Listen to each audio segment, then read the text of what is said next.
Breathe better and sleep deeper with the Levoit Classic 160 Top Fill Humidifier. Don't wait. Check out the link in the video description to get your Levoit Top Fill Humidifier on Amazon today and enjoy a healthier, more comfortable home. Imagine waking up to a world in chaos, with ash raining down from the sky and lava flows engulfing everything in their path. Sounds like the stuff of Hollywood blockbuster movies, right? But what if I told you that's not exactly how it would play out at Yellowstone National Park? That's right, folks.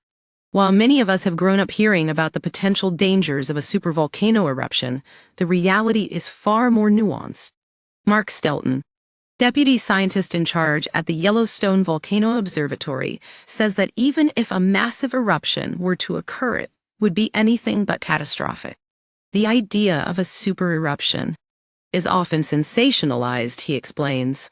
But we're talking about something that's happening over 640,000 years ago. And the likelihood of another similar event in the near future is extremely low. So what would happen if Yellowstone were to erupt? Well, it turns out that smaller eruptions are much more likely than a full-blown supervolcano eruption.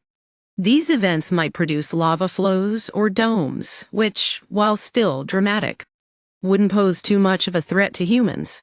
It could be a slowly moving lava flow that wouldn't endanger anyone too much, Stelton says.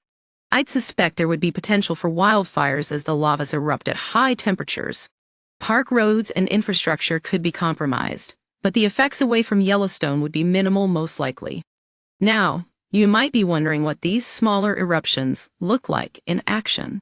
Well, according to Stelton, they can produce small calderas within the larger Yellowstone caldera.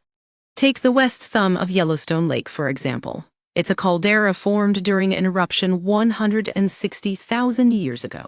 These smaller eruptions could also be explosive, creating a significant ash cloud that would affect the local climate. But unlike the massive clouds of ash we often see in movies, these events are more localized, with ash falling primarily within Yellowstone and its immediate surroundings. So, what can we expect if Yellowstone were to erupt? The answer is not much. Scientists at the YVAO advise that members of the public be prepared for emergencies in general, but there's no reason to specifically fear an imminent volcanic eruption. In fact, since the last major eruption about 640,000 years ago, Yellowstone has remained essentially dormant and will likely continue to do so for some time, while scientists continue to monitor the area closely. Any future eruption is expected to follow a pattern of smaller, less catastrophic events with minimal regional or continental impact. So there you have it, the reality check on what a Yellowstone supervolcano eruption would look like.